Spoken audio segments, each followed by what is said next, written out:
Okay, thank you. We'll call this to order, 31st of January, council time. We have all councilors present. One is still logging on, but we're getting a late start once again because of some technical difficulties that we have to work through. So we'll begin with item number 1, which is public comment on agenda items only. Do we have a sign-up list? Or by show of hands, do we have anyone in the room that wishes to comment? Anyone online? We have someone online. Caller, you're unmuted, or please unmute yourself and go ahead. My name is Kimberly Goheen Elbin, live citizen and patriot of Clark County, Washington, USA. On the minutes of January 24th, on today's agenda, before I spoke on record in person, I put my speech in writing and on record and asked to be on these minutes so citizens can read what I had to say at the first Clark County Board of Health meeting in over 4 months, the day of January 24th, and was not called to speak while waiting on the phone. That written speech is not here on record of this January 24th minutes, and I'm calling that criminal by design. It is, however, on the website under the date of January 24th's agenda, but still not on the minutes. Submitted documents should also be shown on the minutes for transparency to the public citizens. Most citizens do not know that there is Public Health Advisory Committee that meet every fourth Tuesday. I'll ask that committee the same question I've asked this Clark County Council, which is also the Clark County Board of Health. Why were there no Board of Health meetings for over 4 months straight? You must give a good and truthful reason, as Board of Health meetings are a must, especially in today's world with higher death rates occurring, major drug abuse brought on by criminal Biden opening our sovereign borders and allowing drug, sex, trafficking, third world illnesses brought in by millions of illegal immigrants. Okay, and overpopulating it doesn't seem to be on any county business today. You're kind of wandering off of the minutes now. Do you have anything on today's county business? Please, Mr. Medvedji, please remember you're not a judge and that this is still on the minutes. You have a minute left if you would like to use it to discuss county business, not talk about our president. But you keep interrupting me. So on the new business. Because you're not following the rules, ma'am. You're basically disrupting the meeting with stuff that has nothing to do with county business. On the new minutes, 3.2, State of the County, I could not find anything about this, the state of the county of which you'll be talking to about, but we don't have anything that we can, it's on the agenda, and it should be here written in full detail on today's agenda, accessible to all Clark County citizens, and it is not. And again, you are violating my First Amendment right to speak. You are not correct in saying I'm just rambling on and going around. I'm trying to run an orderly meeting for all the citizens, not just your personal blog. Seconds. Okay, you have 10 more seconds. This is not a personal blog. This is a public, open statement here on agenda. And I was speaking to the 24th minute, which was... Okay, is there anyone else online? And no one in the room that wishes to speak. Okay, we'll move on to old business then. Chair Medvedji? Yes, please. If I could, I'd like to make an amendment to the agenda. Please. The request is to remove both of the executive session items, so there would be no executive session items for today. None? None. Well, do we have any objection to eliminating the executive sessions? Thank you. So amended, without objection. Anything else? Okay, going to old business, minutes. I move approval. I move approval of the minutes. And Karen, did I hear a second from you? Yes, you did. Corrections, discussion, all those in favor, please say aye. Aye. Any opposed? Motion carries. Okay, moving on to board assignments. I didn't know if Kathleen, you wanted to present this. Right off the top, I just wanted to finalize one, that we have all of our alternate positions covered, because we do want council attendance at each of these meetings when we can do so. I also want to make sure that with the addition of the dozen or so council boards and committees that I now as chair have to be on, I want to shed as many of the others, or continue to do that. The elections canvassing board, I think we've done the paperwork to appoint Glenn. You're still a volunteer to do the canvassing work? Okay, positive nod. CJC I brought up before, as much as it's been a part of my life, even since college. I worked with children in the justice system in Vermont. I would love to be on it, but I just can't. I can't have that many boards and committee memberships. And last time I brought it up, no one volunteered, and I'm wondering if we do have a volunteer today. Chair, I would be willing to serve in that capacity if they are still willing to accept virtual input. So I can't honestly answer that other than to say it's been somewhat of a disaster because they don't have the equipment to do that. They allowed call-ins by telephone for a while and then gave up on that. I don't think they have a virtual option, and we can look into that, though, to confirm. And it does say on our Excel spreadsheet that they do, but as you've pointed out, one never knows for sure until you understand their equipment. But at any rate, I would be willing to serve if needed. Okay. Well, let's mark you down then, and we'll pursue that. Law and justice, I think we've already covered that. Sue Marshall's going to take my seat on it. And, right now, Chief Maury is the vice chair. I'm assuming he would be the acting chair until your committee and board. Right, I'm happy to take that one. Super.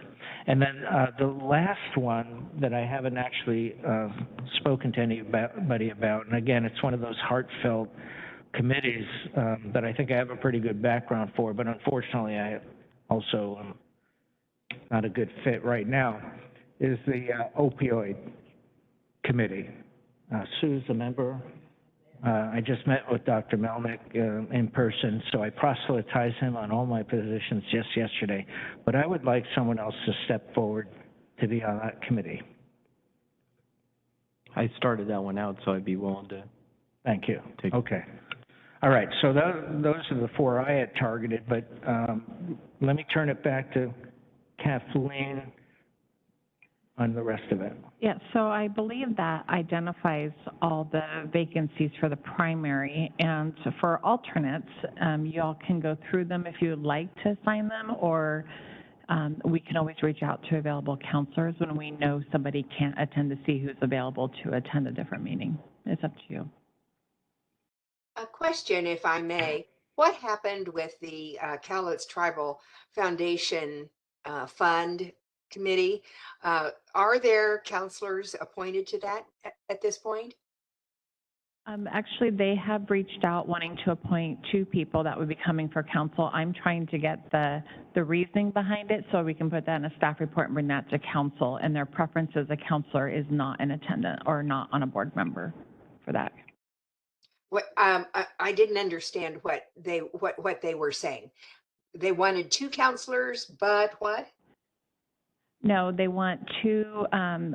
They have 2 recommendations for a community member and another one to come forward to council for approval. I'm waiting for additional information to get that in front of you. And their preferences is that there is no county counselor on the board. Oh, well, that is a big change, and even involves a change to what is written as to the structure of the fund. So we need to take a hard look at that. I mean, that's beyond just appointing a couple of names from the community. Yeah, and we can certainly, I have reviewed the bylaws and I believe the charter, and it doesn't say that a counselor has to be on there. it says that the council has the approval process for 2 individuals. But we'll, Leslie and I will take a look at that, and we can send that communication out to the council. So as far as the alternates in general, though, I'm seeing a gap after, beginning with emergency commissioner, which is me, the chair. Isn't it by rule, by charter, that the vice chair would be the alternate on that committee, on that, to fulfill that role? It's not a committee. I'm looking at right below elections canvassing board. So that's where I see a gap in all the alternate positions. Emergency commissioner is me, but wouldn't you call the vice chair next? So you already have that position covered as an alternate.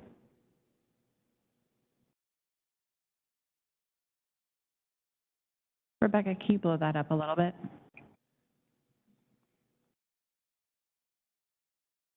Well, let me move on. How about the finance committee? Do we need an alternate for that? I mean, I've had my first meeting with the treasurer. Some of these, I'm assuming we don't need alternates? Or? Yeah, I don't know if any of them actually say you have to have an alternate. It's just, I think the council's done that to ensure that there is at least a counselor at the meetings. So what does the council want to do about alternates? Do you want to just leave it as we have it on the sheet right now, or are there changes? Well, I think that your suggestion to, as needed, if someone's not able to make one of their meetings, we could just notify folks. Yes, and if you could notify Kristen as soon as possible so that we have enough time to get a hold of a counselor, that'd be great. Karen, you were going to say something too? I think that works in cases where the person knows far enough ahead of time.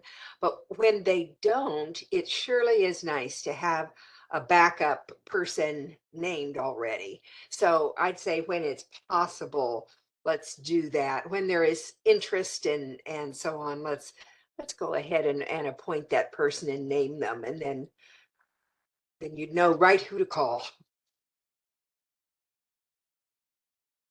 Michelle, how would you like to handle it? I agree with Councilor Barman and Councilor Marshall. I know there's been a couple of instances where I've been called as a backup, and it worked great. Glenn? Yeah, I think there should be, especially some of these, just for continuity purposes, like, you know, when you step in one time a meeting a year, you just don't really make that connection. But if you're an alternate, you know, if there's maybe 2 missed meetings a year or something, at least it's the same person going rather than 2 different people as an alternate, which to me is not productive.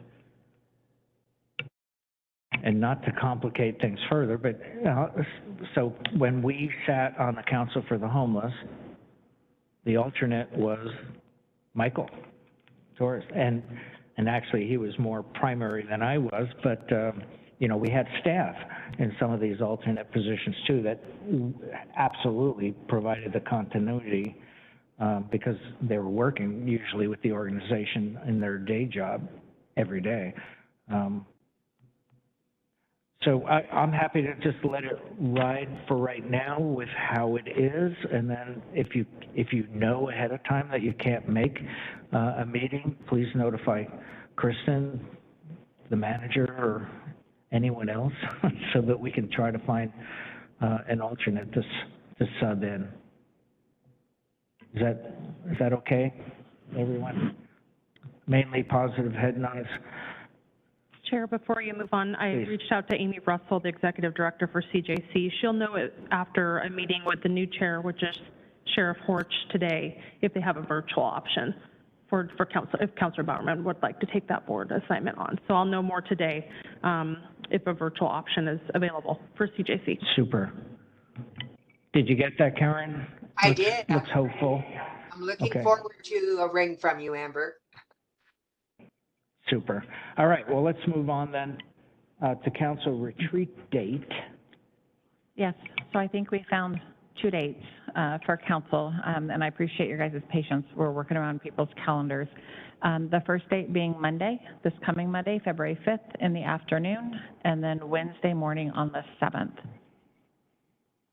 And then, of course, I anticipate there'll be some continuing dialogue with like the rules of procedure, and we can add those discussions ongoing at council time. And it might already be a placeholder on your calendars.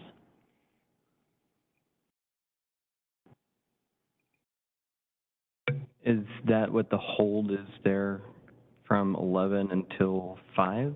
Yes, but I anticipate it'll be 1 to 4. 1 to 4? Yeah, Kristen was trying to put a hold on your calendars. And then Okay. Wednesday morning, we might have a short work session at 9 to 9:30, and then we'll, once that is finished, we'll continue on with the second day of the retreat through noon.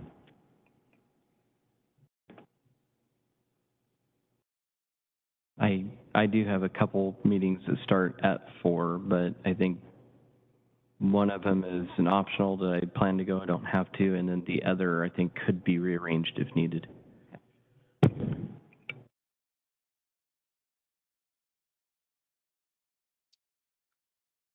Okay, I think everybody's looked at their calendar, and I'm not hearing any objections other than the constraints that Glenn has, but hopefully it'll all work out. What are the times Okay. again on February 5? I don't have a hold. 1 to 5, or 1 to 4 on February 5. 1 to 4. Okay.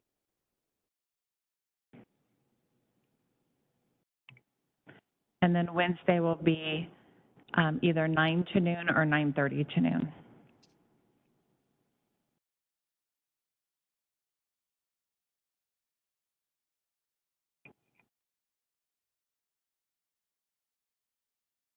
So I'm good.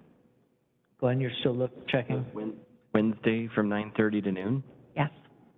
Yeah, that would work too. We're probably going to do the half-hour work session on the Camas, Clackamas Lake ILA first thing in the morning, and then we'll go into the retreat. Either one works for me.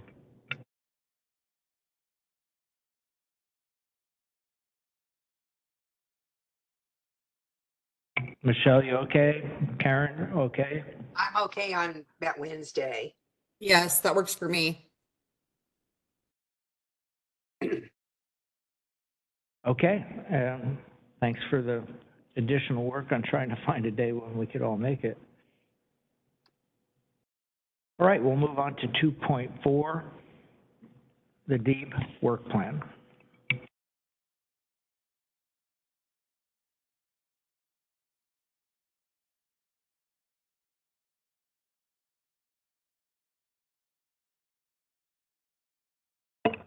There we go. Oh, okay, a little loud. Hey, councilors, Jordan Bogey for the record. Here to bring back the DEEB work plan thoughts that the council had. So last week I asked council to provide me with any thoughts that they might have around items that the Development Engineering Advisory Board should include in their 2024 work plan. And I got a number of responses to share with DEEB from councilors. And so I'll just read these through right now. Really, I'm just looking for a thumbs up as these are items that the DEEB should consider including in their 2024 work plan. And so these include working with county staff on the comprehensive plan update, including responding to the new climate elements and requirements that are brand new under the GMA that the legislature has required of us. So anything they can do to support and provide advice to the county would be welcome. Working with county staff on biannual code changes and amendments, working with staff to implement findings from the Housing Options Advisory Board, including limiting code and permitting influences that interfere with affordable housing, and particularly a request to have a focus on incentivizing development of housing that is affordable to those making less than 80% of the area median income. looking for ways that DEEB can help advise around reducing development timelines, any specific interest that they're able to provide to us around reducing those timelines, as well as helping the county set targets for various types of housing. And DEEB, as part of their work plan, would be asked to advise on reasonable processing times for various types of development, since different kinds of development may have different timelines and permitting requirements, so they could advise on that. Asking DEEB to provide recommendations around the meaning of code and perhaps providing some thoughts around resolving technical disputes, especially those that may drag on for a period of time where there are disputes between developers and county permitting and planning staff around the meaning of language in statute. Advising the county on best ways to support dark sky efforts and limiting noise. Reviewing state law and potential legislation that the county could advocate for that would lead to more affordable housing, and generally promoting incentives that could be put in place to promote affordable housing. So those are the input that I've received from council around things that you all would like to see DEEB work on in 2024 as part of their annual work plan. And so if I have 3 thumbs up from the council, this is what I would like to send to DEEB as council's recommendations to include in their work plan. I don't think this precludes us from sharing any thoughts on an ongoing basis with DEEB, but that's what I've got for you with this item today. Okay, comments? Here's 1 thumbs up. I'd give it a thumbs up. I'd give it a thumbs up too, but I would like to give DEEB a little bit of latitude to suggest also what they might be able to work through, so not just that we're picking. So I take that as a second thumbs up, not a caveat, or a third. Michelle, did you have a thumbs up? Okay. Thumbs up here. All right, let's universal. Great, thank you all, and I will also let DEEB, if they have input for the council from their end too, I definitely would be welcome to that too.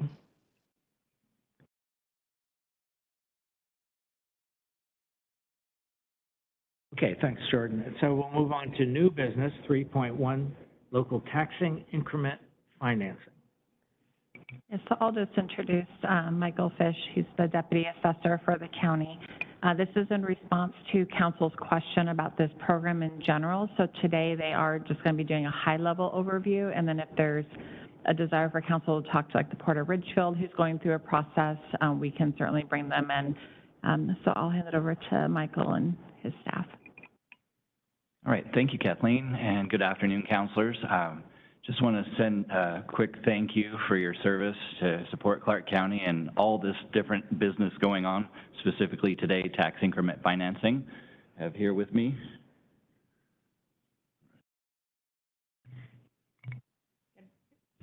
One more. There we go. Hi, good morning. My name is Jill, and I'm the levy specialist for the assessor's office.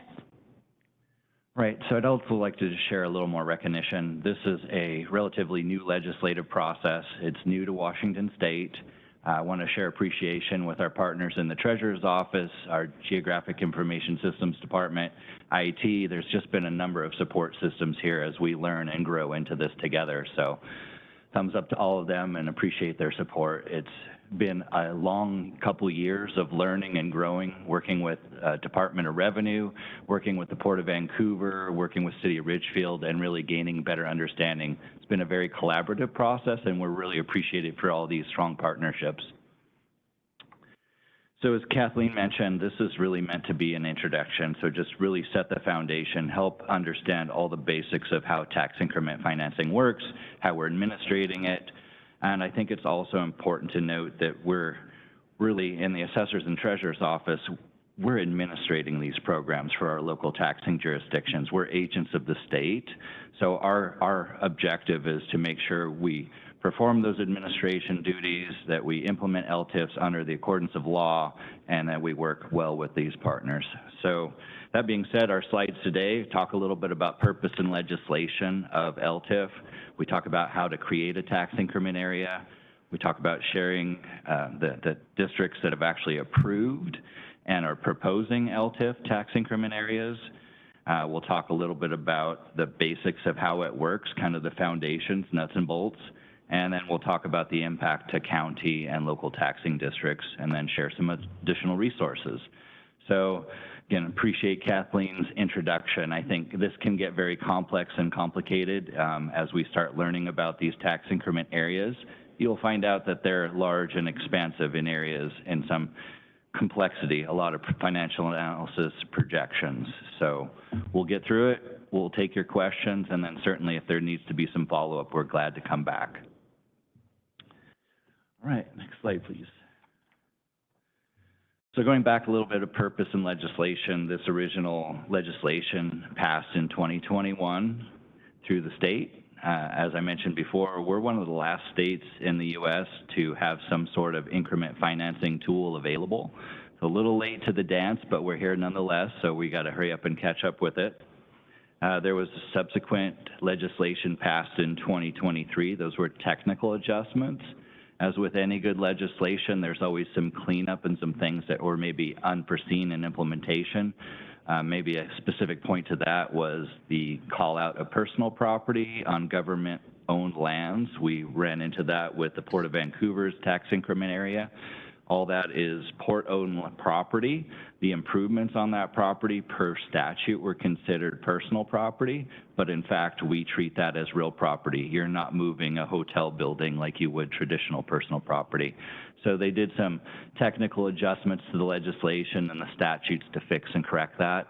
In addition to, because there was a delay for this legislative fix, they didn't start doing anything with the tax apportionment or diversion of taxes until this year, 2024.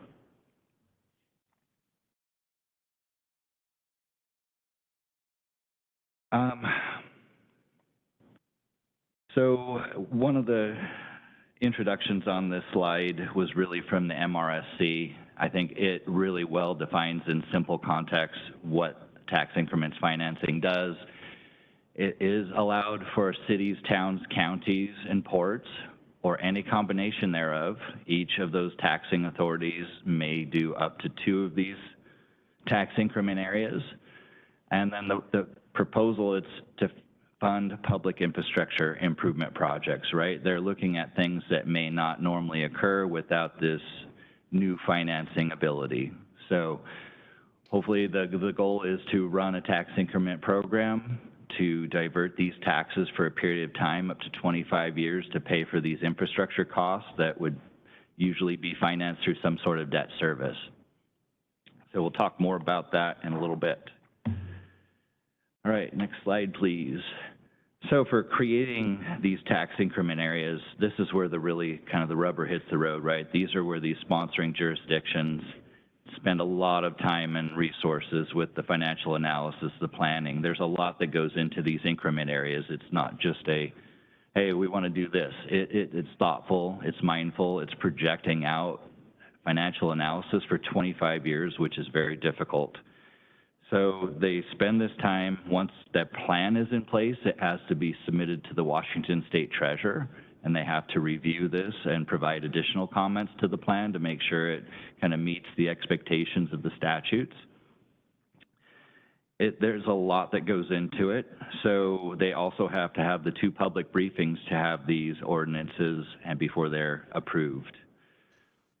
They also have to adhere to all these requirements that are listed under the statute, and that's fairly sizable. We recapped a few of them, talking about that they limit these increment areas to 25 years or until the debt is repaid. So once they've extinguished the debt with these apportioned tax revenues, that tax increment area comes to a close. That these increment area boundaries can't overlap, so you cannot have a property that is more than one increment area, and that these jurisdictions can only do up to 2 of these tax increment areas, and their total taxable assessed value cannot exceed 200 million for either one or both of those increment areas. So it's kind of putting a container around the box, so to speak, for what can be done through increment financing.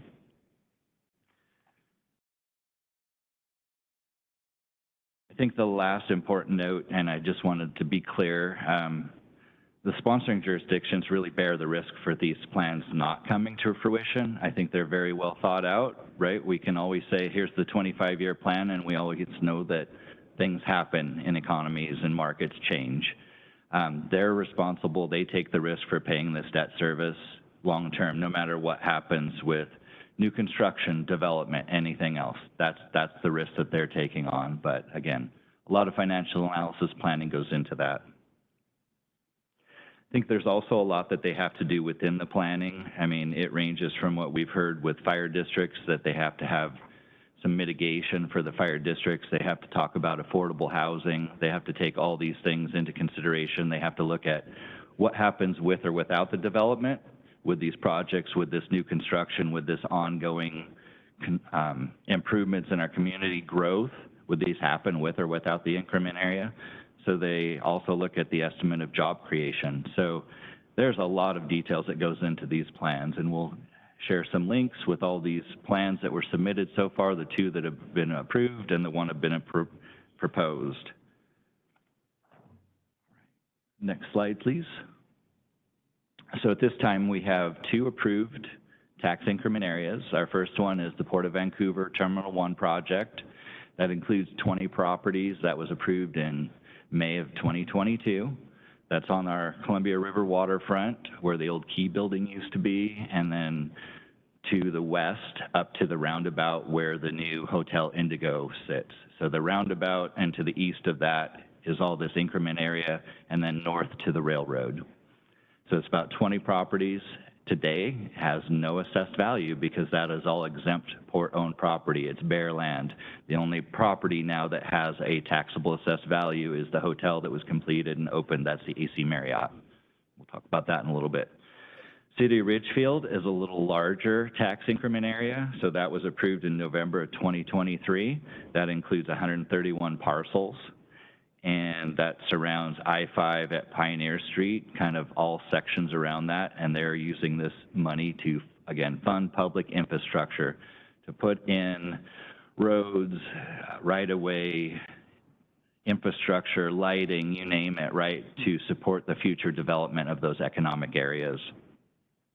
And the last one, and this is, I think a lot of this discussion came out of the Port of Ridgefield and kind of hearing from the fire districts, we have a proposed tax increment area, so it's not been approved yet, but the proposed increment area includes 538 properties and upwards of $198 million of assessed value. So it's a significant workload for ourselves to administer and a lot to kind of consider and take in.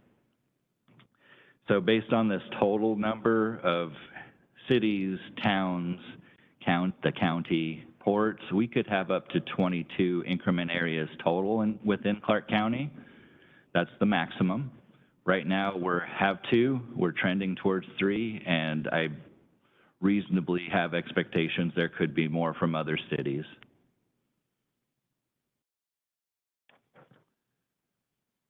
All right, I'm just going to take a pause and see, I know we've gone through a couple of slides already, just make sure that we don't have any questions from the council at this point. I have such a slight knowledge of this, pretty much only from hearing and reading about Ridgefield's endeavors and a little bit about the port. I just want to give you a scenario, and you tell me, because I'm trying to still figure out what's the real advantage here and how does it apply. If we wanted to build a new sheriff's department and substations out in the unincorporated Clark County area, I mean, they service the whole unincorporated area. Could that be, basically the whole unincorporated area, an increment tax area in order to fund these new buildings? How does that work? Or does it not really apply under that kind of scenario? I feel like I'm getting into a part where we're getting really technical into the details. Is it a possibility? Absolutely. I think everything's worth a conversation, Councillor Medviji. I think, you know, me personally looking at LTIF, it's something that the county needs to explore, educate themselves in, work with your finance team, work with the county manager, others, right? I'm not here to tell you, is it a good idea? Is it reasonable? Again, I think what we've seen is there's some big development projects that are already approved. Port, City of Ridgefield, Port of Ridgefield, they all had a specific need. They're looking at infrastructure, they're looking at road improvement. They're looking at the things that would help build up their infrastructure to spurn further development in their communities. So if there is a special interest that the county has, I think it's worth exploring to see if there is the right fit. Other questions before we move on? I have a question. How much detail needs to go into these plans? I was just thinking of the Port of Ridgefield, and, you know, I think there's a lot of detail for one component of it, but the, what's proposed for 179th, it's very vague in my mind, and I think the target for breaking ground was like 2049. So I'm just wondering how much detail is required, and if I look at these previous plans, would that provide a lot of detail about what they're proposing? Absolutely. So the link for these approved plans, and as well as the proposed ones, they would provide all this detail and analysis, right? This is a very thorough, comprehensive piece of work. It identifies the properties, it identifies the public infrastructure improvements in the areas, what it hopes to do. And I'm not here to share all that. We can certainly recap that in a follow-up, but again, these links should provide you all with that additional information. It is a significant amount of work. It's not just something that happens overnight. And the horizon, I think the 2049, that's when it's all done, right? We're starting these tax increment areas, if they're approved prior to June 1st, we would start capturing base values this year, and we would start apportioning those property tax revenues based on increment growth next year, which I think now that's probably a good transition for our next slide. So we'll go ahead and move to that one.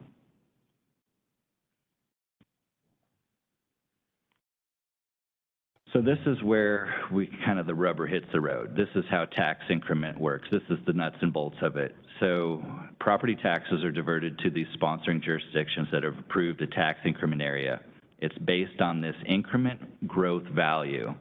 So what does that mean? So as an ordinance is approved, that's the base year. Again, if it's prior to June 1st, that's the base year. So if it's prior to June 1st this year, the base year is 2023 assessments for 2024 property taxes. We look at all the properties within that increment area and we capture that base value.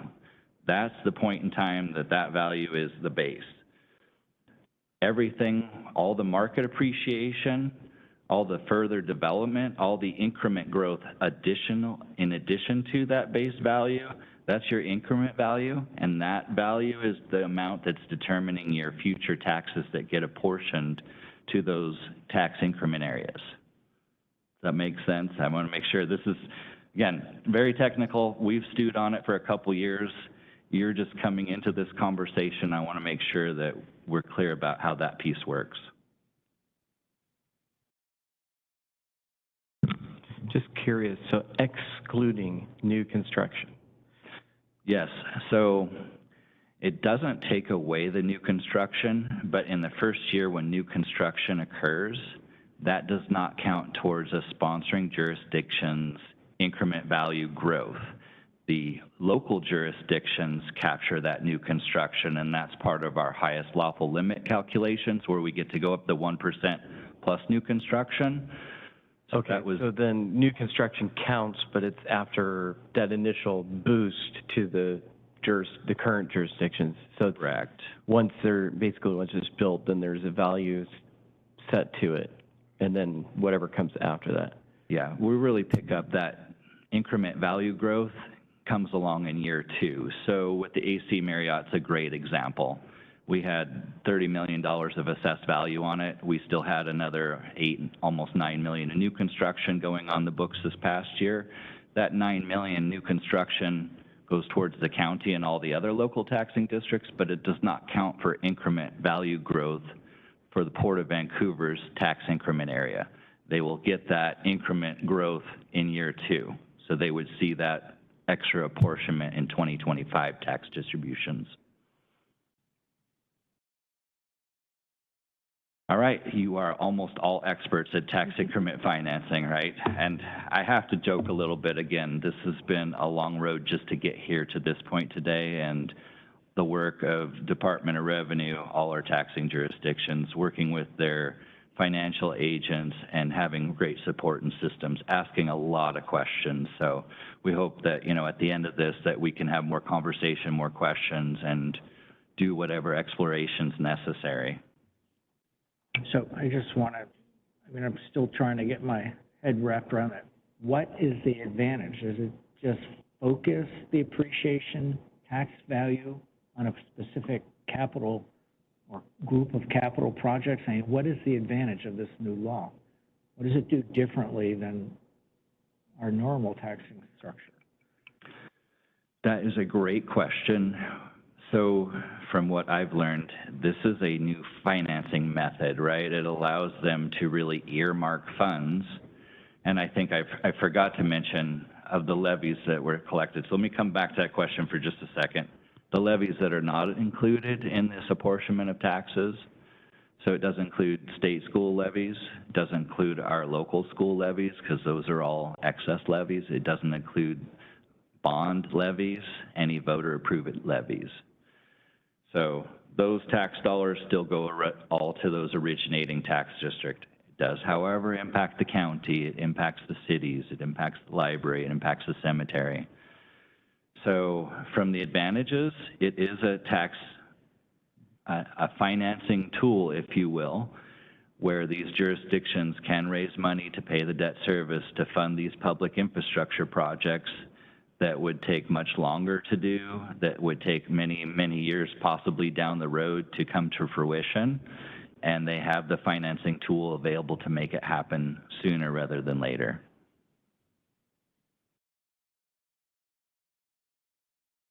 All right, so let's move on from just the basic mechanics of how it works, and we can move to the next slide, and we'll talk a little bit more specific to your questions, kind of what is the impact to the county and our other taxing districts. So it's clear under the statute that they don't call it a new tax.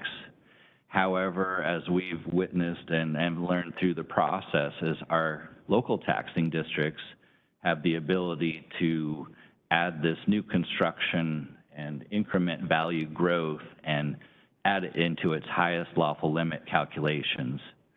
So essentially, we can recoup the dollars that are being apportioned to these sponsoring tax jurisdictions. We're not calling it a new tax, but there is a method to recoup from a budgetary standpoint what potentially could be lost due to these tax allocations.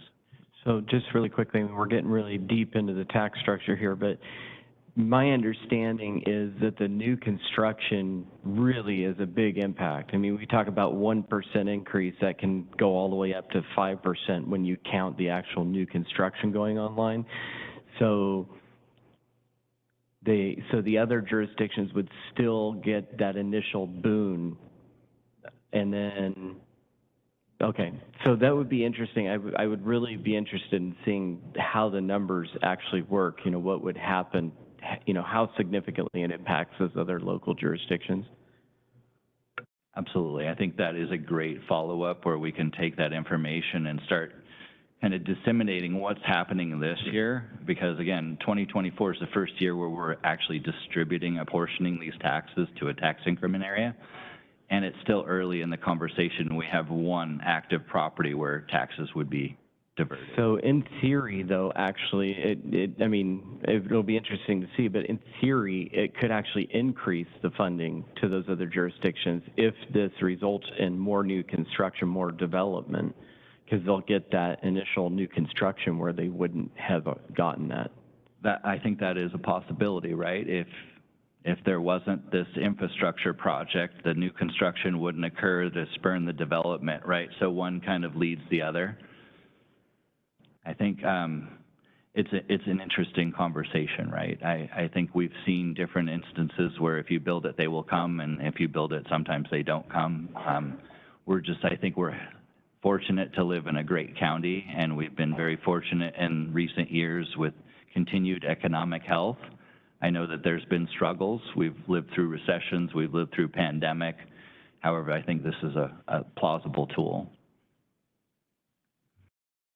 All right, as we mentioned, the taxes levied for the state schools, bonds, ports, for the debt service, those are excluded from these allocations, apportionments of taxes. The sponsoring jurisdictions must mitigate for fire protection services. That's clear in the statute, and I think that that's what we've seen from our local taxing jurisdictions, that they've been working with the fire districts and protective services to make sure that they're made whole and have their concerns met. And then we've also started to look at what is... I have a question on that. Is that individually negotiated with the fire districts? There's no formula or?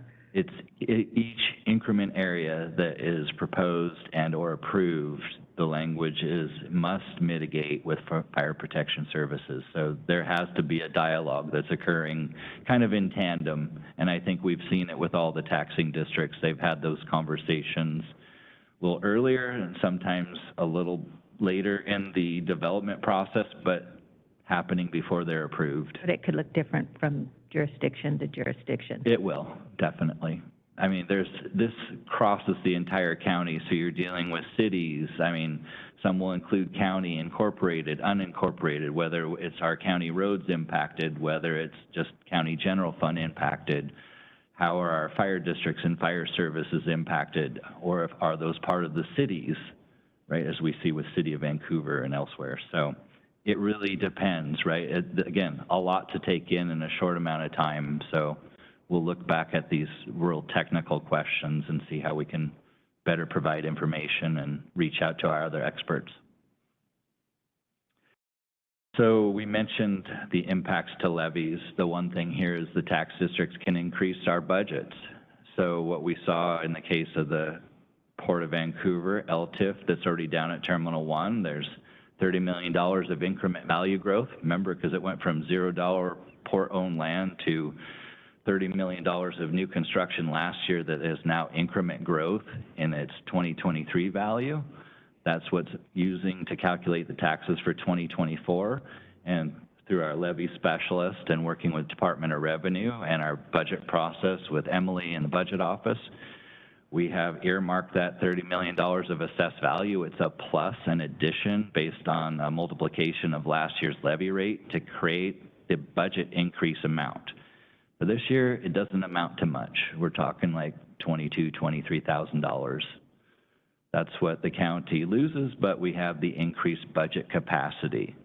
So I think, you know, I don't want to get real technical into the financial weeds of all of this, but it's a budget-based system in Washington. Everybody establishes their budget based on their financial needs, what their services they're providing, and they have a method to recoup if necessary for potential losses.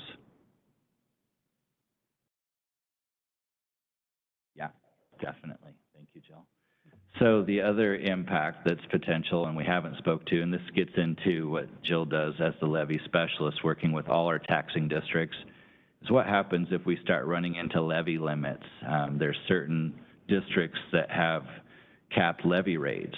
So what happens if they start hitting those limits, and maybe they could recoup funds, but they hit their levy limits and then they can't. So I think fire protection is definitely one area where you run into those levy limits.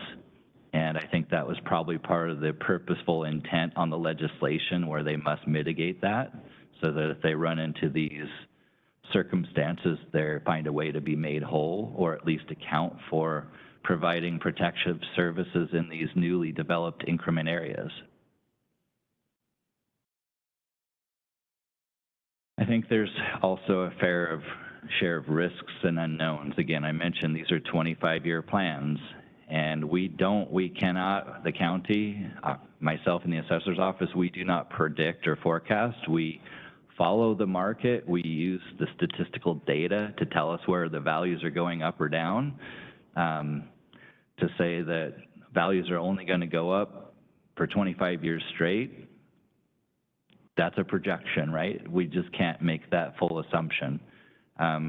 We don't know what are the consequences if you had a plan for new construction and development. What if there was delays? We saw a lot of things get delayed with the pandemic that were primed and ready for development, and then you run into work stoppages and supply chain issues. And what was the delay in those things? Well, we know any construction project runs into delays like that. So how do those take into account for these plans and tax increment areas?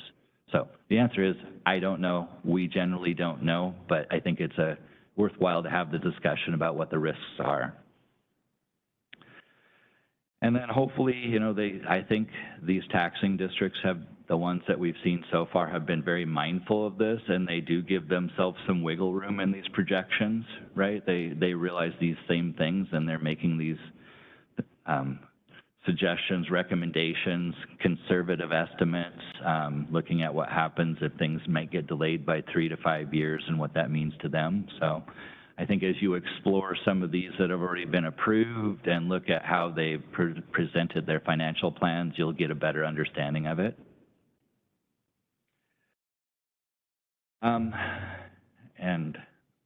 Let's go ahead and move to the next slide. I just want you to have these resources to be aware. These are just a few resources that are out there and available. So we had a DOR special notice. It's kind of like the one-pager for tax increment financing, if you will. Kind of gives you a lot of highlights of what's included, what's in, what's out.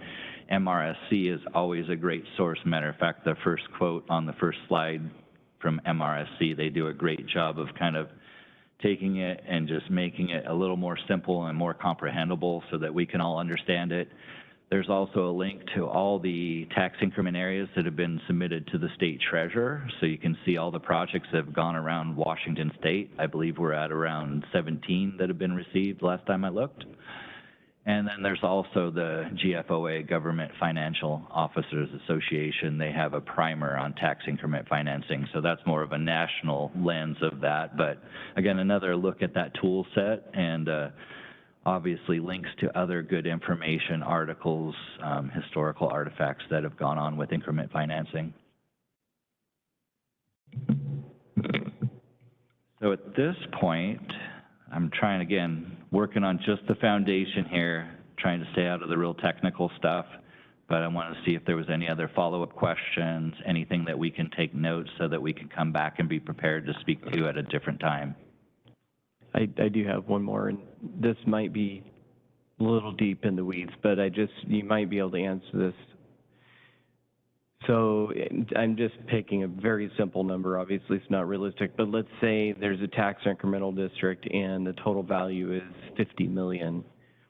And so the different jurisdictions, their levy rates can only increase by 1%, but that's on the whole pool of everything. So it's dependent on, that, even though, let's say, so it doubles, so the value doubles per se. They're still going to only get 1% over the previous year. But if half of the value now, because the value doubled, is now going into the LTIF or whatever we call it, does that create a real drain on that jurisdiction's levy? Does that make sense? I'm tracking with you. Yeah, I mean, if the property value went up 1% along with the levy, it'd be really easy to figure out, but when the property value increases significantly faster, it seems like it could really erode that fund pretty quickly. Well, we know what happens as assessed values grow around the county. Typically, our levy rates drop. We can see that history in our tax rolls, right? So the amount or how fast that happens, I mean, that is a very technical question. It's not really something I'm prepared to say, like, for $50 million and it doubles. When does it double? How quickly does it double? Mm-hmm. Like, there's a lot of unforeseen circumstances. I would say what we're better off is looking at kind of what's in front of us right now and kind of looking at, as it's coming onto the roll, where are we at? monitor the progress on these projects as they're happening, that's more factual.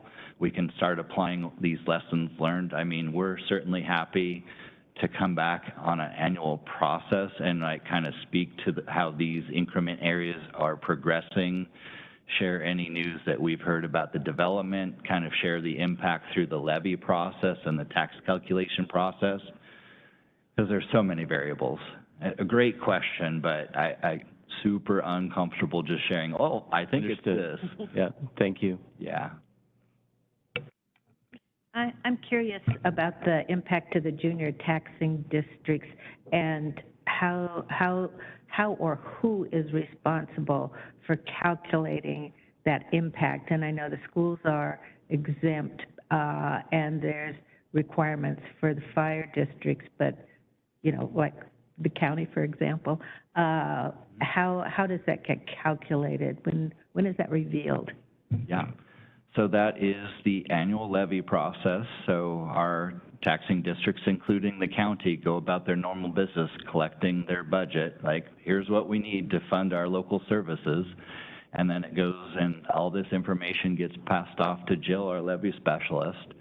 And we work with the DOR in those prescribed forms to make sure that we capture all these calculations. We work interactively with all the taxing jurisdictions.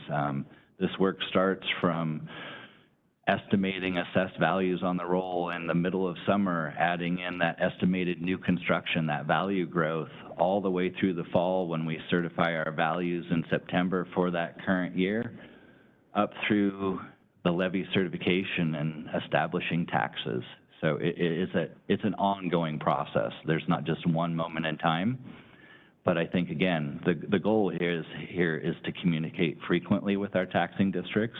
Jill is in constant communication with most of them, and it's an annual process, and we'll take that information as we know it and share it.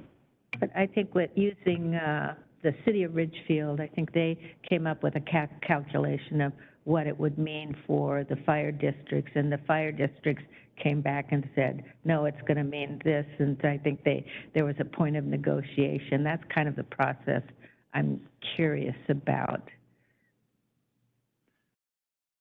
Again, I think it's a little early for our office to really present an opinion on how that's going to impact. I think we'll know more real soon.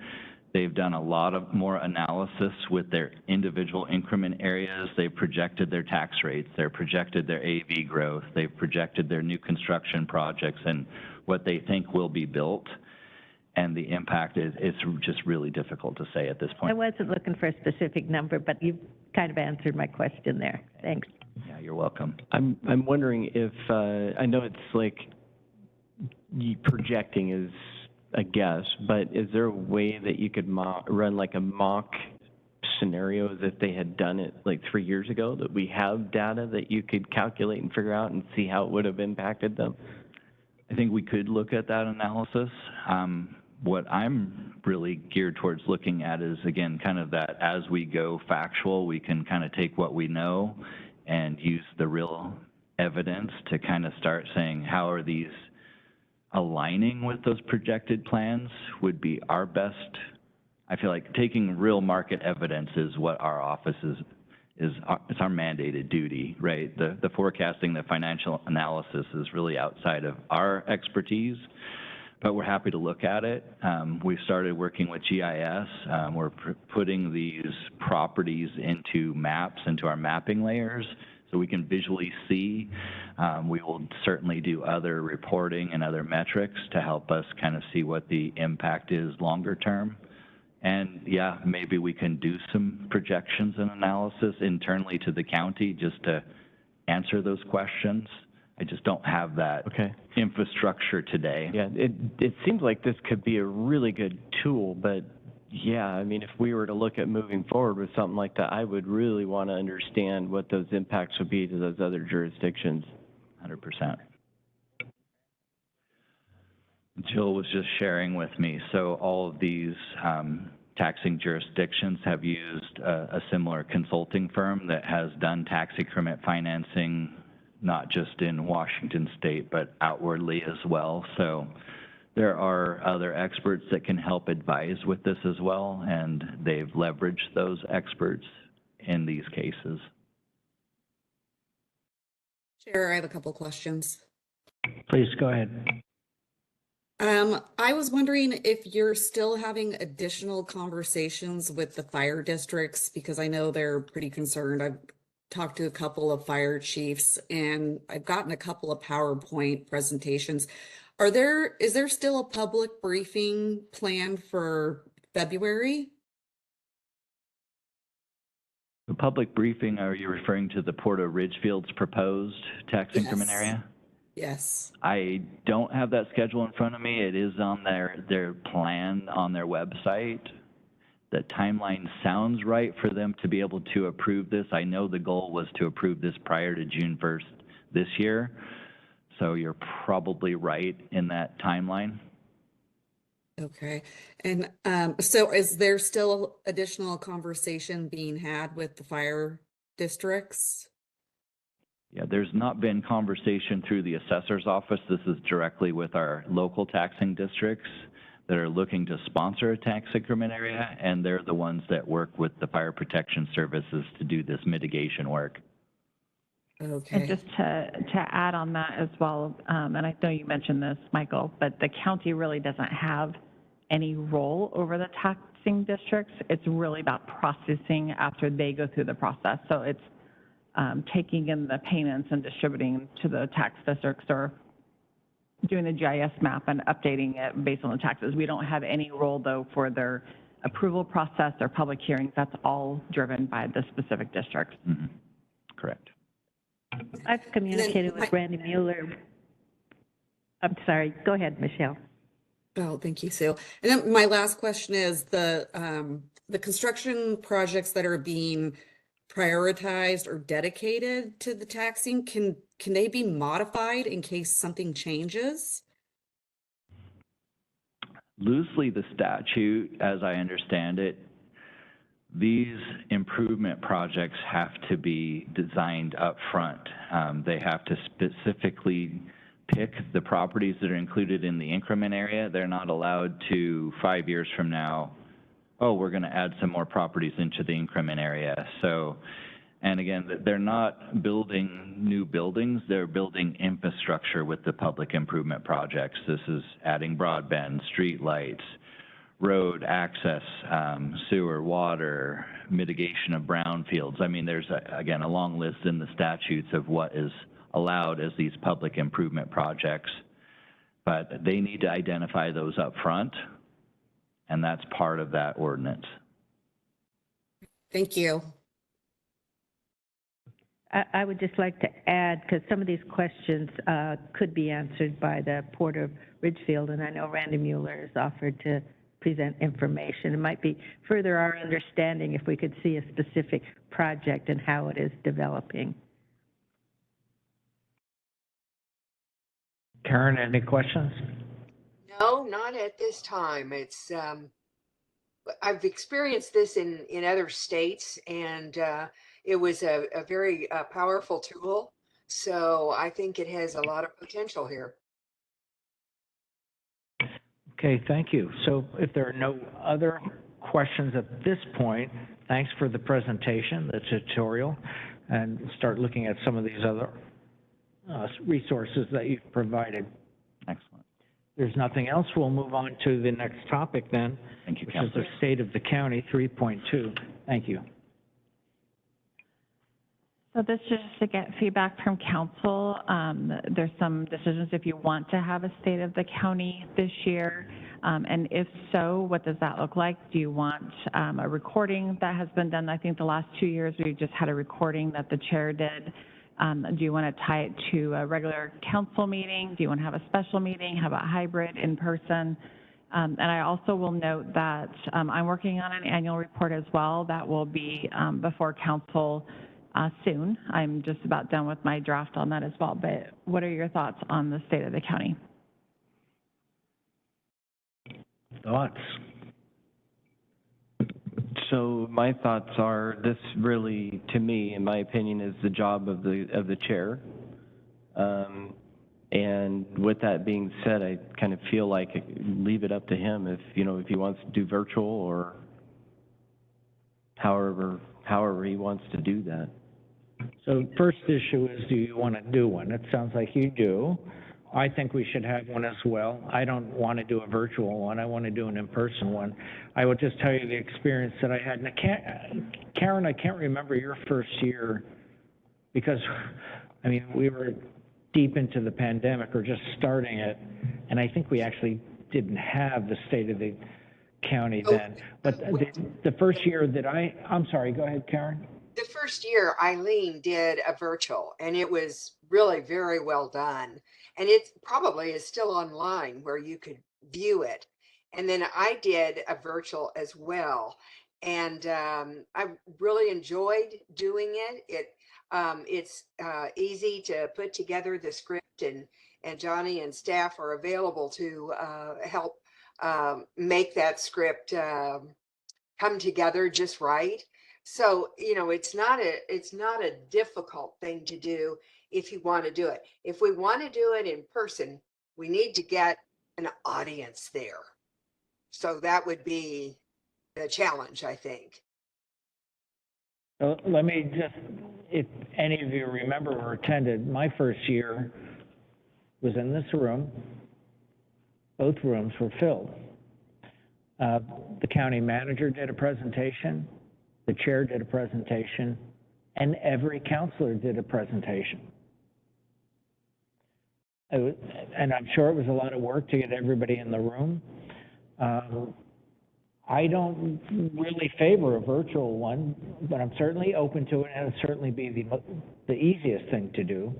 I think my preference would be for the chair and the county manager to kind of jointly do a presentation, whether it's virtual or in person. I think that's the bigger question. I don't know how much is involved in getting all of the organizations invited, how much lead time you need, and whether, I mean, we're still in a pandemic. We've got RSV, we've got flu season. I mean, people are still somewhat reluctant to gather in a crowded room. So I'm open to doing it any way you wish. I think we should do it. And I think, I don't necessarily think, unless other counselors really want to have a role, I think it should be just perhaps the chair on behalf of the council and then the manager on behalf of the executive branch. I mean, I'd kind of like to just funnel it to that. But what are your thoughts? And if I can, and Johnny is on as well. She's been with us for many, many years and has coordinated and managed this process. So because of the timing right now as well, if we wanted to have a more robust in-person, that process probably should start in the fall, because there is a lot of work that gets put into this. And I believe historically the majority of the time it was just the chair that did the presentations, and then they divvied it up with counselors. But I agree with you. I think all counselors might be too much. And so if you're looking at an in-person, I would suggest tying it to a regular council meeting, because I think finding that schedule outside of it, so like maybe it's at the end of a hearing or something that we look at something that's already on the calendar. And I believe, and I know Johnny is on, the earliest that we could probably even pull something together for that would not be until first week of April. Johnny, are you on? I am on, thank you. Yeah, I think very late March or early April would probably be the best in terms of timing, in terms of being able to, like the counselors are saying, get information out to the public in time and be able to give them time to be an audience and have an audience involved. So very late March, early April. So I would like to do it sooner versus later, and it sounds like there's too much of a timeline to do a complete, robust, in-person meeting within the near future. Karen, when you did yours, and I apologize, I didn't attend. Was there an in-presence? There wasn't. It was just a video. Yeah, she came in and used the teleprompter and had it recorded, and then we sent that out. There were 5 of us there, right, Johnny? Yes, I think there were. It wasn't open, an open event at all. And that was okay because it's been viewed, subsequently well, of course, last year, the video was what was appropriate given the health status of the county. And to an extent, like you pointed out, that still is the case. So, I think that needs to enter into your decision of which way to go. Medviji, I really liked the State of the Union, or the county, state that, Counselor Bowerman did when she was the chair, because I was able to share it on social media. A lot of the time people just don't I mean, kind of the way it is, don't want to stay for our entire meeting. So the format I thought was really great to pass on in text, social media, so on and so forth. And I thought it was really well done personally. Thank you. That's good points. Yeah. Sue? Yeah, I am looking at this as a community event and building community. And I think that the county's been through some big things. We got big things that we're working on, the jail, opioid settlement money, homelessness. There's some huge things that we're involved with. And I think it would be nice to bring the community together to hear about that and share a moment. They don't need to stay for the whole meeting, and it would be good to do it sooner, but if the soonest we could do it would be March or April in order to bring a community together, I would like that, and then maybe next year we start planning earlier for this to happen earlier in the year. So I think that, I mean, I would assume we would have to change our contract, but I do think that this should probably be on CVTV in the future. I mean, we should look at that if possible. Johnny, was it not on CBTV? No, it was definitely on CVTV. Yeah. It was? Okay, good. Yes, All right. sure. So that aside, I would say that, yeah, I mean, I'm okay if everybody wants to move towards an April one to involve the public. I don't think we should combine it with a council meeting. I think it deserves its own kind of special time. And then as far as other counselors, just keep it simple. I mean, people aren't going to go and watch all 5 of us give a state of the county. Just have one person. And yeah, I agree, executive and the chair being involved in that. Yeah, I agree with that too. I don't think we all need to talk. Okay, so I'm hearing in person, manager, chair. We would need input on all these big projects for the council presentation. So I would want to get your input. What are the topics you want presented and any specific points you want made, and then staff to add to it as to what, especially like jail services. Amber, you're going to have to write the script on that, but is that kind of the feeling then? We'll not do anything right away? Well, obviously there's a lot of work to do even to get it done by April. Yeah, and we can, like I said, in my annual report, I'm also hitting on a lot of these, and I'm writing that myself. And so maybe what I can do is just circulate some of the topics to make sure we're hitting the topics that council wants, and then normally Johnny is heavily involved with actually writing the script based on the topics that we're talking about, but I can work with her and coordinate the topics that you want. And I'm also agreeable that it should be a separate event, not just combined with another meeting. So is that enough of a consensus to kind of move forward? I'd say 2 things. One, recognize how invaluable and central Johnny is to this process, particularly of writing the script. She knows what she's doing with it, and she's got the experience. She's super at that, and so that resource is wonderful. The other thing is virtual or live. I'd say wait and discuss that a little bit more as I don't know, a few days and maybe a couple of weeks goes by, so that you make the right decision on that.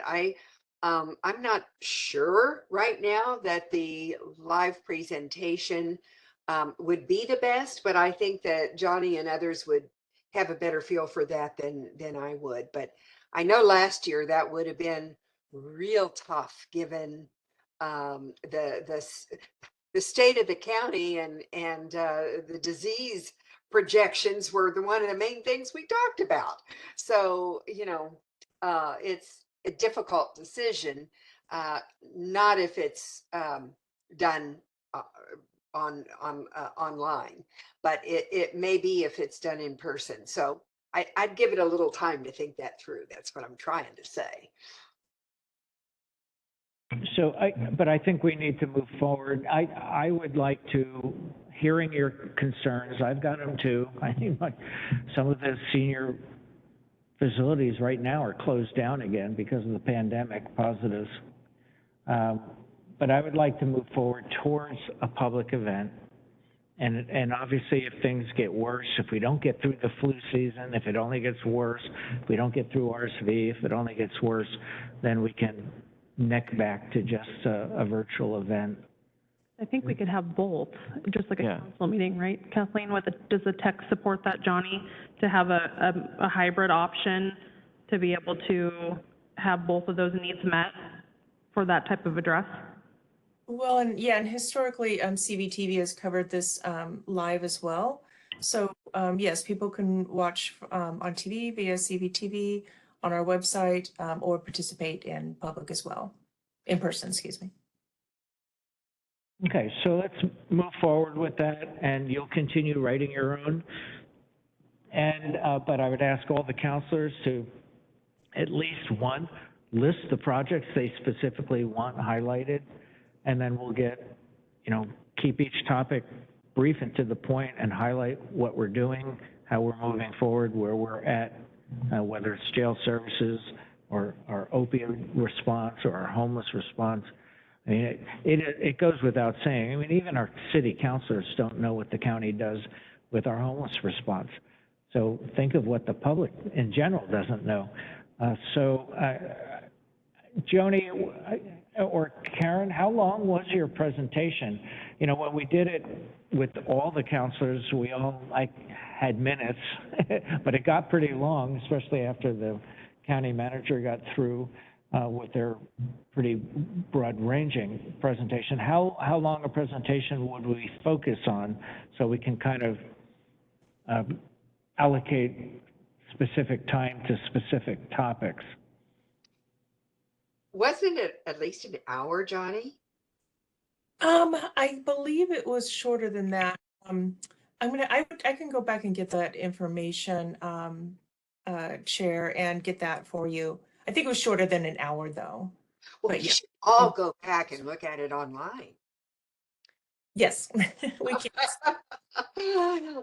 But I'd say it's gotta be especially since I'll be doing one presentation for the council, I want to make sure that presentation hits on the topics you think warrant being discussed. So we definitely need to, so start thinking about that, start writing it up, what you would like to be addressed and what you would like said about it, and then we'll get staff to flesh out the details as well. Is that it needs to be short enough, Gary, to keep it interesting, I'm sorry, Karen, I didn't hear you. It just needs to be short enough to keep it interesting.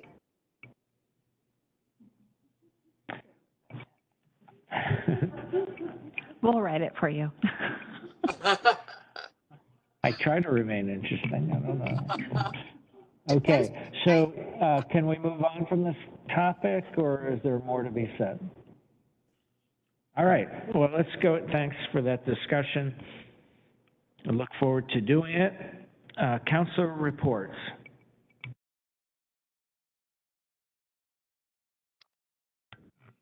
I've got a couple of things I could mention. There was another jail remodel committee meeting last week, and I would just say the consultants are going through things with a finer and finer tooth comb, and really the interaction between the staff and the consultants, they're really listening. They're going, every detail is being worked out. And I believe in the next couple of weeks, there may be some preliminary cost estimates to what we're looking at. So I'm just really pleased with how that's coming along. And then you mentioned earlier, Chair, that we had the opportunity to take a tour of Campen Creek in Washougal and the restoration work that's being planned there by the Columbia River Watershed Partnership. And this is just, Campen Creek is just upstream of and flows into Steigerwald National Wildlife Refuge, and they're reconnecting the floodplain there and restoring an area that's been quite damaged. But they've also working with the high school to look at a parking lot there to retrofit it so it's treating the runoff from the parking lot. And then there's also a third component, which is a stormwater facility, which hasn't been functional, but has the potential to keep a lot of the water out of the stream. And so it's all together, it's having a really great impact and plenty of partnerships all around. So that was exciting. Got a couple reports. One was I attended IMPAC last week, and that was a rather interesting discussion because Metro is going through their update to their comprehensive plan as well at the same time. And there was a lot of discussion around how they are experiencing negative migration, negative growth overall, and it was just fascinating to see the difference between, I mean, we're only a river apart and how different the dynamics are in Clark County. So that was a very interesting discussion. And then I also had the opportunity to attend a ribbon-cutting ceremony at the Northwest Renewable Energy Institute down there in Fourth Plain. It was very, very intriguing to be there and be involved in that. And I can't say enough for all the different organizations that help individuals that choose an alternate course to college and a degree. There's so many jobs out there and good paying jobs as well that use your hands and other skills that you develop over time. And so I appreciate having partners like that in our community. We have a real shortage of people in the trades, and it's exciting to see a new facility open up that expands on what they have been working on. Karen, Michelle? Nothing. Okay, so just briefly, probably most have read in the Columbian that C-Tran will have a new CEO. Sean is leaving for San Diego, I think in March, but he has done and created such a great team at C-Tran. It's an award-winning team. Year after year, they're winning national awards. They're hitting on all cylinders. There's no need for change, essentially. So within the organization, we have a gem, a woman that has worked in the industry for decades, starting out as a bus driver herself. And so we don't have to spend $100,000 on a headhunter or waiting through months, many months of a search. And then the risk of, well, is this person a good fit or not? They have a gem within the organization. So the board unanimously appointed Leanne Caver, who would, I believe is expected, there will be a transition, obviously, but it will be expected to change and take over Sean's position in the beginning of March. So that's big news for C-Tran. There's obviously a lot of big projects going on that C-Tran is a major player in, not only their internal bus routes, but the I-5 replacement. They've had a large role. Sean himself has had a large role, not only through RTC, but others. But anyway, there will be we anticipate a very smooth transition, and it'll continue to be a well-led organization. I don't think I have anything to add with the Washougal tour. It was a great tour, an eye-opener and educational always. The estuary is always a good partner. some of the points we made this morning at our work session, I think I'd encourage people, if they're listening to this, to watch that, because it talks about the importance of water, stormwater runoff, and the collaboration that needs to occur, and the depth of the issues. We need more public participation in keeping our watershed clean and healthy, and our stormwater runoff plays so much into that. It's not just for nature, it's for us. We live here, and we need clean water. So anyway, please watch the presentation that we saw this morning if you have the time. And I ask for all citizens to participate in seeking solutions to help restore our watersheds and keep our stormwater runoff systems healthy and operating. Other council reports, otherwise we'll move on. Hearing none, work session requests. There are none today. Policy updates.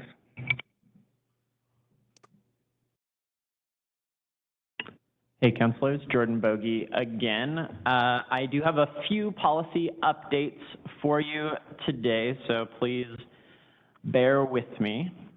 I just wanted to give a couple of legislative highlights first.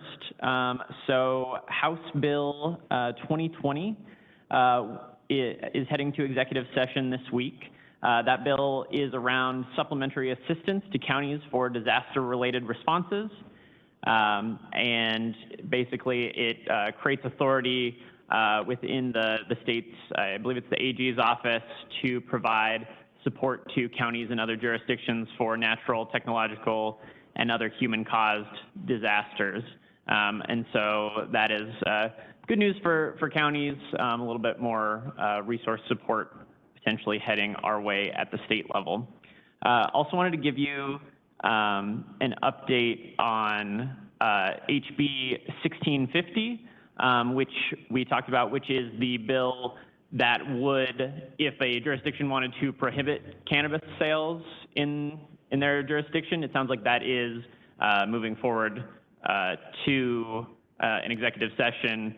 And that bill basically would say if a jurisdiction wants to ban cannabis sales, they have to take that to the voters. It couldn't be done councilmanically. And so I know we've had some discussion about that previously. We probably will have some discussion again on Monday if that continues to move forward, but wanted to give you an update on that as well.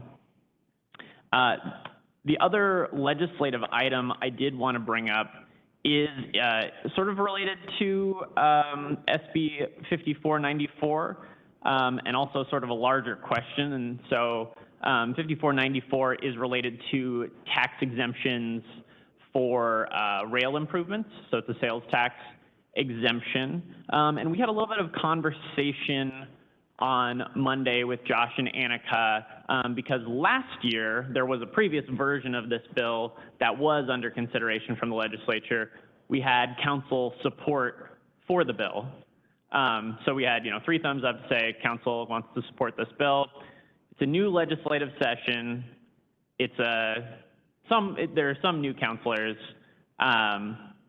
And so I think there's a question, and I don't know if we have to answer it today necessarily, but there's sort of this larger question of when there's council guidance related to a bill in one session, how much of that carries over into the next session? Josh and Annika, default position is we had prior guidance to support this bill. We're going to continue supporting this bill.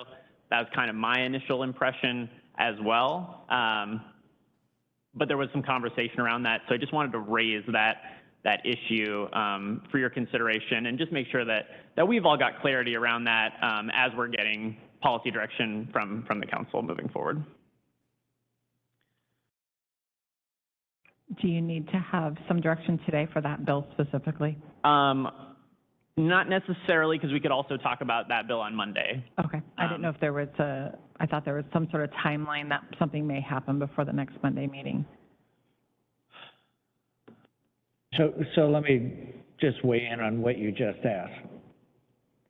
So I think, any counselor can support or oppose any bill individually. as far as the council goes, then it takes 3 votes. And I think, obviously, I support the previous support that we, as a council, move forward last legislative session.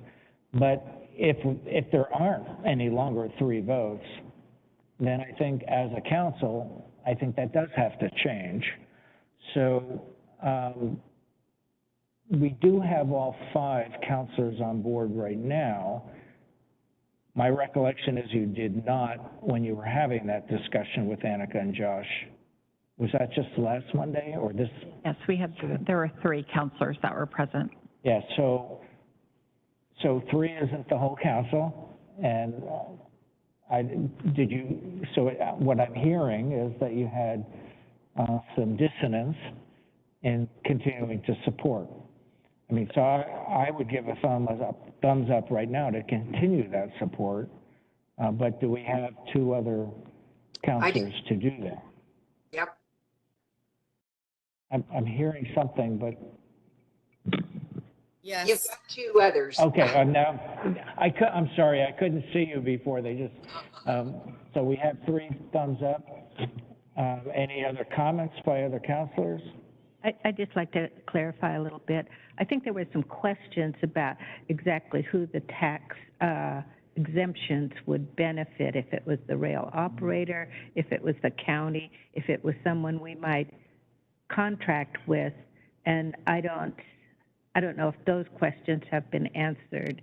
And I think you've raised 2 issues. You've raised the bill itself, and then whether as a policy going forward, we should take a fresh look at all of the bills and, reaffirm if we wanted to support or not. And I would say, because sometimes there's changes, I think it would be good practice to take a fresh look at the bills every session and reaffirm or change our minds. And so the question related to the tax exemptions, I guess they still have some questions in my mind exactly who would benefit from that related to our own Chilhatchee Railroad. Yeah, and so just to answer that question, from my understanding, so either the county, purchasing materials to maintain the railroad, we would receive that tax exemption. The operator also would be eligible to receive that tax exemption if they were purchasing materials for the purpose of improving or maintaining a county-owned railroad. So to the extent that what they're purchasing is impacting, the short line railroad that we have in the county, they would be eligible to receive that, as would port districts or industry tracks, which I need to look a little bit more into, but my baseline understanding is if there's a, like a spur going into, the overlay district potentially as well. Or the Port of Vancouver, for example. Yes. Yeah, so I could ultimately be supportive of this, but there was just a few lingering questions that I was hoping that we would get answered on Monday. And I think what you've described is a normal process because, quite frankly, within a single legislative session, bills morph and come into committee and they come out looking very differently. So we always have to keep up on those changes, and I mean, even the legislature is realizing they made some mistakes and are readjusting some of those issues this legislative session. So yeah, I think we constantly need to keep an open mind in whether we're going to lend support or not, or remain neutral on any of these bills. So did you need more from us on that topic, or are we ready to, did you have anything else? I've got a few more things for you. Please. So we can continue. So let's see. So we've got right now up on the screen a first draft of policy items to discuss at the retreat, which we now have a date for. I believe that the policy items discussion is going to be the second day of the retreat, so that would be next Wednesday, the 7th, so a week from today. And so what I did was I took last year's policy items list updated to the extent that I had some updates. I've included a few other things that I've seen in my 5 months here at the county, but would love for any council feedback either now, if you have it on particular policy items you'd like to see next Wednesday, or if you have a chance to review over the next week, anything else that I can add so that I can include in our policy items discussion for next week. Okay, anything for right now? Otherwise, thanks for we need something on paper to go into our retreat so we can keep it as concise and as effective as possible. Did anyone have any points to add, subtract? One thing, and I thought that we were going to have a work session on this related to fireworks and further hearing from the law enforcement and the fire district. So I didn't feel like we got a full accounting for the cost and impacts in the community. And so I'd be interested in fireworks, following up on fireworks. Yeah, and I see that the wildfire issue there's really nothing filled in, but I would just like to note that the Columbian newspaper is having a forum tomorrow, 5 to 6:30, and they'll be discussing wildfire and the impact in Southwest Washington. So that we might have some ideas to fill in there.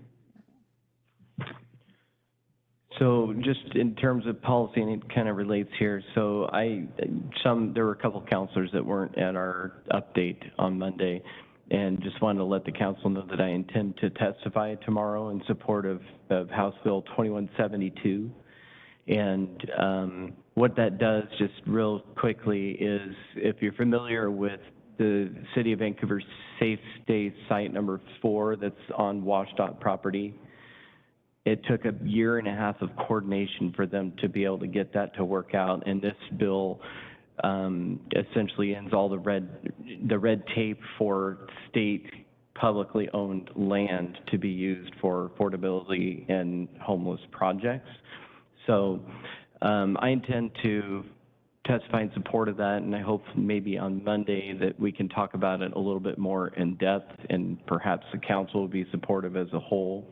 But I also wanted to chime in on the fact that this one completely, I was ill the week before that, and I know that we brought it up, but I didn't realize the significance and that the bill was actually being supported by the City of Vancouver and was brought forward by Representative Paul Harris.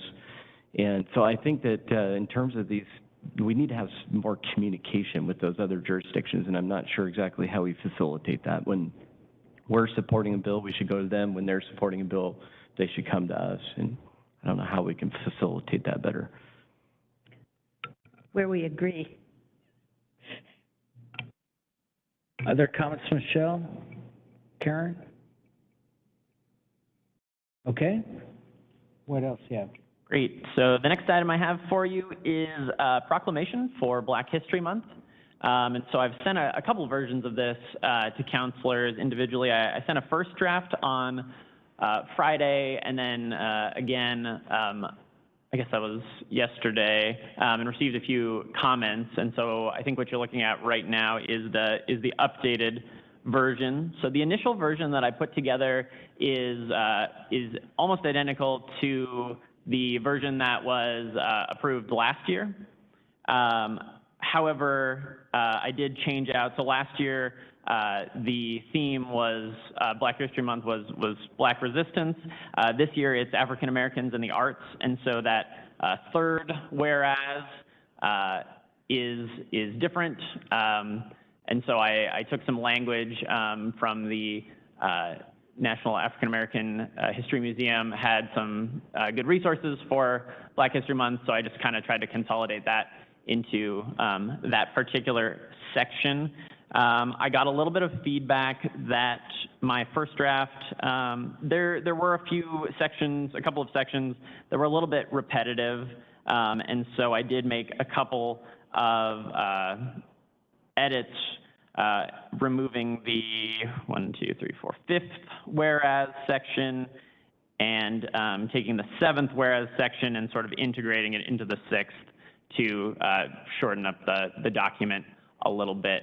And so if I have 3 thumbs up today for the current version, what I would like to do is get this on for next Tuesday's council meeting, and I would reach out to the NAACP to see if they can send someone from their office to accept this. If we need a little more time, then I'm happy to take this back and workshop as well. So I saw a thumbs up right away from Karen Bowerman. Michelle, I can only see, oh, now you're moving onto the screen. Another Thumbs up for me. Up. Okay, you've got my thumbs up.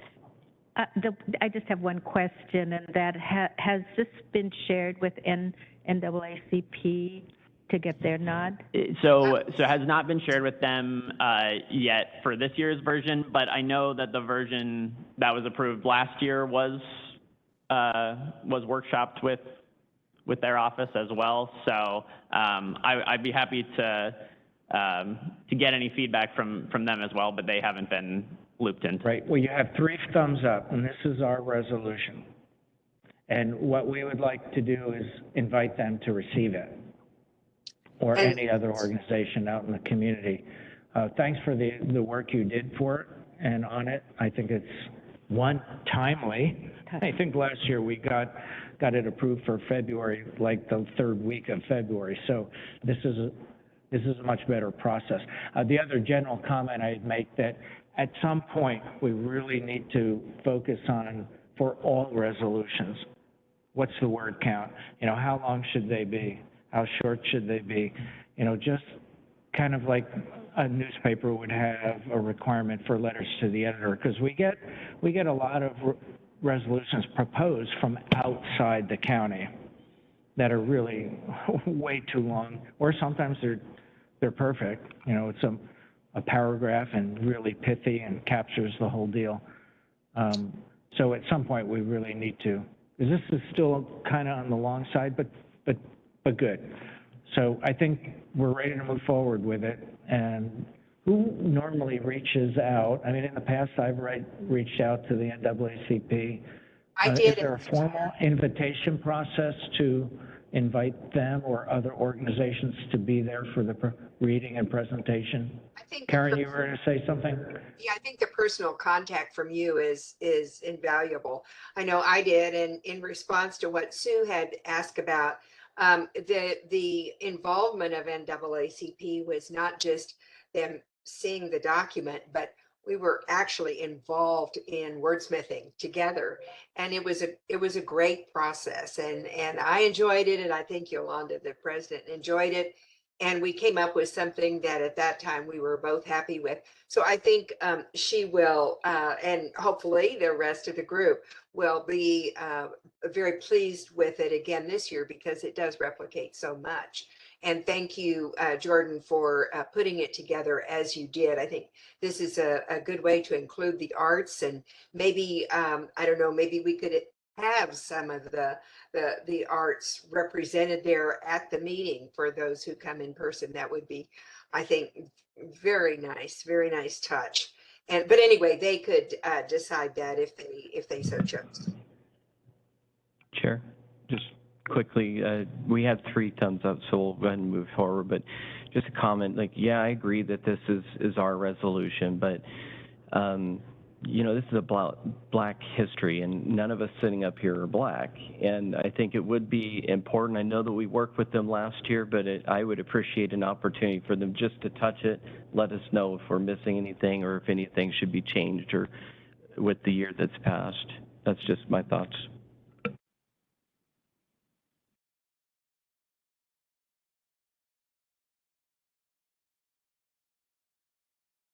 So I'm really reluctant to enter into a process that really was a sticky process last time. Well, it was. If you want to do that, we can do that. But what I'd rather do is present We certainly can run it by them, and they're not the only organization that's black. We can run it by them. I just don't want to reopen this for revision and have to come back here again, and then we're going to be in the second or third week of February again, still messing around with how to approve it. From Councillor Bowerman's explanation, it sounded like it was a positive process, and I appreciate the work that you put in to build that relationship and come to agreement on the statement. Thank you. And I started knowing for sure who was chair at that time of NAACP. So it was a learning curve at that time for me too. And therefore, it was easy to make it a positive experience for council and for them. I would just say the recollection's different, and it took us a whole month before we finally got one that we'd agreed on. The process did not go well last time. This process is going well until just now. Well, I think what I would, I don't think it's the end of the world to proceed forward, but I think what we could do is we could send it to them and say, this is what we plan to introduce, and if there's anything that you need changed or that's important to your organization, let us know and we can look at it. I do remember disagree. that we did get some criticism on the length of time that it took, and that there was public comment made that we did not make it a priority because it was a lengthy time to develop it. But we also, I don't think we also didn't have a policy analyst at that time either.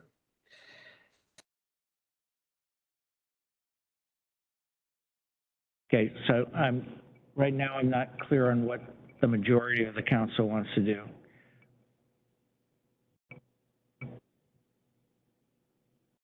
Do we move forward? I think as a matter of course, it would be good, especially if we're inviting an organization to receive it, that they see it ahead of time to make sure they are in agreement with it. I understood from my meeting with you, as well as what I read, that you had taken their themes, taken, what they were presenting nationally. But nevertheless, that's what I'm going to propose, that we move forward with this resolution, but we show it to them and ask them to receive it. And that hopefully we do get their endorsement without objection of any kind or a complete rewrite, so that we have to come back and hash this out again by emails and then in person.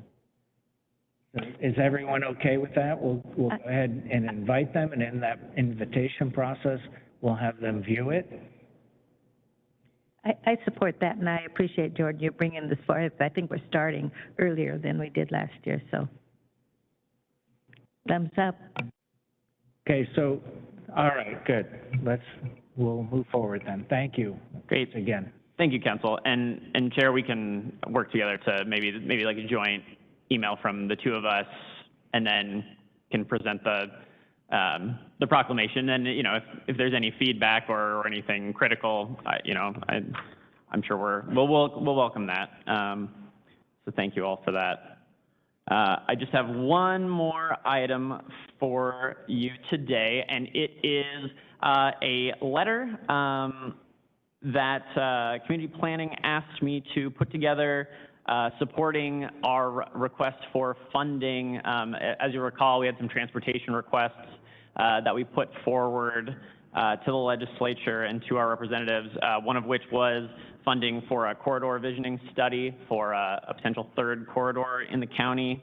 And so I have written a brief letter in support of this, sort of just outlining why this is important and why we need it now, and what timely funding would allow for, which is planning work to really begin in the near term and to be included in our comprehensive planning efforts and some of the other plans related, like our capital facilities plan and the regional transportation plan. And so if folks are happy with the letter, would happily take a thumbs up. If council would like to review, I don't know that this is incredibly time sensitive. So if we needed to get this out next week, I think that would be okay too. Well, I had already read it. You already sent it out. Yes. Yeah, so I'm happy with it. Did everyone else get a chance to read it already? I see another thumbs up, 3 thumbs up. I didn't know that it had already gone out. I think I sent it along with the proclamation and the information. But has it been sent to the legislature? It hasn't been sent to the legislature. It just has been sent That's to what we're here council. to approve it. Great. Are you okay with it? Is there, Read it? I have a couple questions. Is there a dollar amount associated with this? Yes, the request is for $1 to $1.5 million is the amount in the RFP proposal that was put together. Right. I do have some concerns about this, and largely it has to do with the I-5 bridge replacement. And I think the timing for asking for this money now confuses that process. And I have heard people say, well, we want a third bridge. Let's not worry about the I-5 bridge. I just think there's so much sensitivity around the fund. The funding isn't altogether secured for the I-5 bridge replacement. So I am hesitant to send this at this time because of that. And I think as a first step, it would be worthwhile for us to have some conversations with Metro Regional Government, because they would be the entity that we would need to coordinate with. And I think the general perception is they're kind of a hard no at this point. So I think we need to begin to build those relationships before we plunk down $1 million, $1.5 million. Glenn? Eric? Anything? Eric, Wait, hold on, Michelle. Glenn, anything? I think I probably am okay with this going out. To just kind of initially start the conversation. I understand what Councilor Marshall is referring to, but I think the people that are going to be receiving the letter they'll know the difference. They'll know the whole story. But I would be interested in kind of understanding. I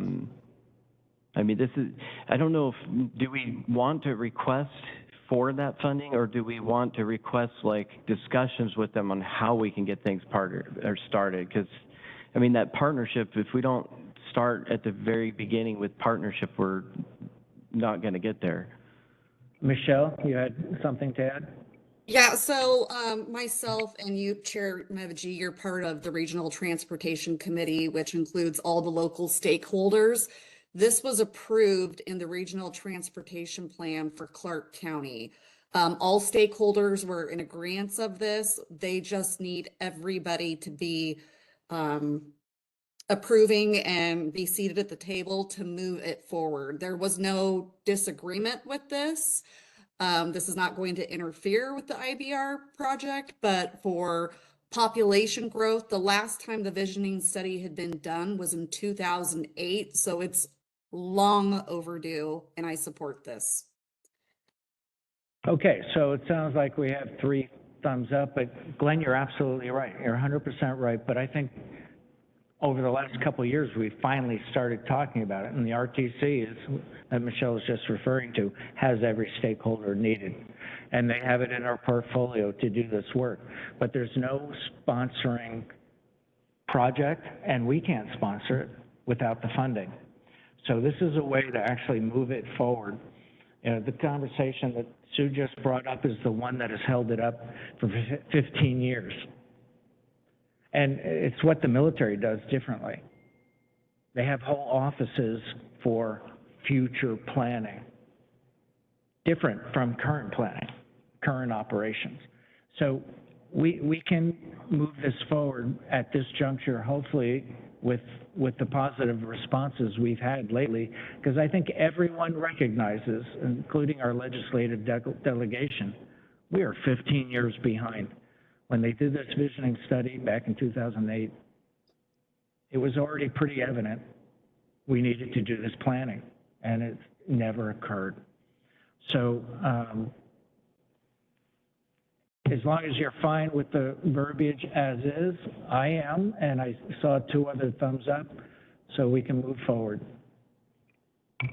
Who's on the signature line for the letter? Will it just be the chair? So that's a question for council, for councilors who may have reservations. Do you want your names taken off, or do you want just the chair? I would prefer my name off.